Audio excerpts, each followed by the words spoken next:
तर मित्रांनो तुमचं पुन्हा एकदा स्वागत आहे। तर काली एक जण म्हणला होता की विहिरीला इतका खर्च येत नाही, तर त्याला आता खर्च सांगतो मी। तर मी म्हणलो होतं 6 लाख रुपये खर्च येते विहिरीला। तर मित्रा बघा आता ही विहीर आहे का नाही, आता ही कडे टाकलेलं आहे का, आणि ह्या कड्याला नाही म्हणलं तर बघू शकता 10-12 कडे पडले, खाली PCC केली, रिंग आहे, तर सगळी 14-15 कडे झालेत। आणि ह्याला नाही ना म्हणलं तरी 1.5 लाख ह्याच्या पुढूनच खर्च येते बरं का। आणि ही विहीर 20x50, तर 20x50च्या विहिरीला 2.5 लाख लागतील। ते म्हणलं ते खरं आहे, पण ही काड्याला 1.5 लाख किती झाली, 2.5, 3, 4 झाली।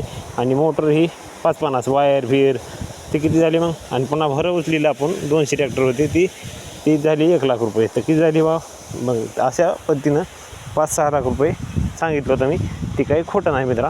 तर त्यासाठी मी आज ही व्हिडिओ बनवला आहे, थोडक्यामध्ये सांगितलं त्याला की बाबा 5-6 लाख रुपये हे लागतातच विहिरीला। आणि मग ही माझी विहीर तर 50 फूट आहे, आणि तुही पण 50 फूट होती शेजाऱ्याची। तर मग ही माहिती कशी वाटली ती कमेंट करून सांगा आता मला। भेटू दुसऱ्या व्हिडिओमध्ये।